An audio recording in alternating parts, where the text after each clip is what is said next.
Assalamualaikum warahmatullahi wabarakatuh. Perkenalkan, nama saya Dava Fadilus Warmaji. Nah, di sini saya akan menjelaskan dan memberitahu kalian terkait dengan pengejawatan sila kedua.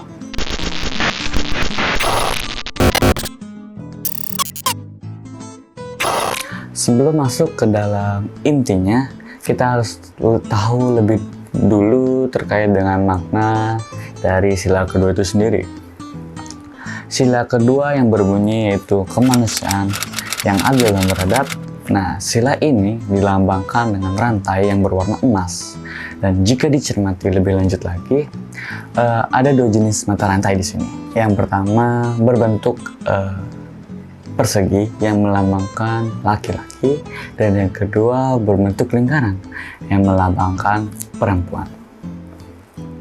Nah, makna dari rantai itu sendiri bahwa setiap manusia saling membutuhkan dan perlu bersatu sehingga bisa menjadi satu kesatuan yang kuat. Mengakui serta memperlakukan setiap orang dengan adil, setara sesuai hak dan kewajiban asasi manusia.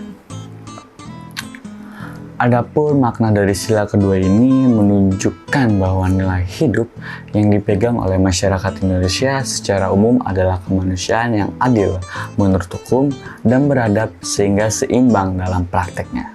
Nah, tadi sudah diawali dengan makna sila kedua dan makna simbolnya. Baik, kita mulai masuk saja ke dalam materi utamanya, yaitu pengejawatan sila kedua. Contoh pengamalannya yaitu yang pertama, mengakui dan memperlakukan manusia sesuai dengan harkat dan martabatnya sebagai makhluk Tuhan Yang Maha Esa. Yang kedua, mengakui persamaan derajat, persamaan hak dan kewajiban asasi setiap manusia tanpa membeda-bedakan suku, keturunan, agama, kepercayaan, jenis kelamin, kedudukan sosial, warna kulit, dan lain sebagainya. Dan yang ketiga, mengembangkan sikap saling mencintai sesama manusia. Yang keempat, mengembangkan sikap tidak semena-mena terhadap orang lain. Dan yang terakhir, yang kelima, mengembangkan sikap hormat, menghormati, dan bekerja sama dengan bangsa lain.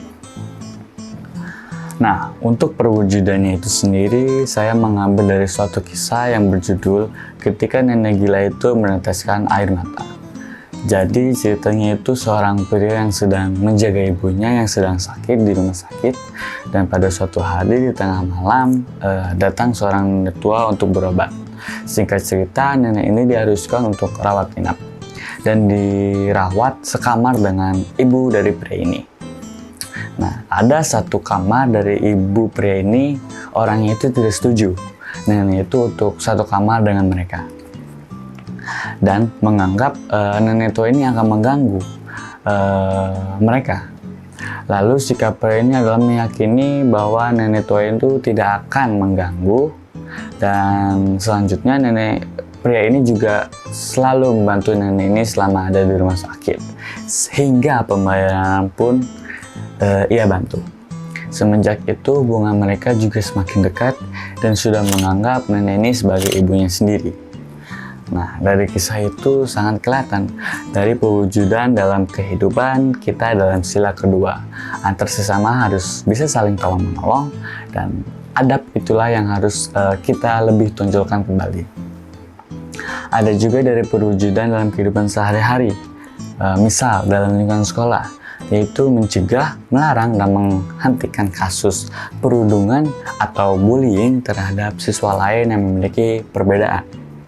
Contoh lainnya yaitu saling menghormati guru dan teman, serta saling tolong-menolong dalam kebaikan jika mengalami kesulitan. Nah, banyak cara untuk kita mengamalkan sila kedua ini. Dengan demikian, balik lagi ke Pancasila sebagai pedoman dan pegangan hidup bangsa. Hal inilah yang harus dan bisa kita amalkan dalam kehidupan kita sehari-hari sebagai warga negara yang baik. Sekian dari saya. Wassalamualaikum warahmatullahi wabarakatuh.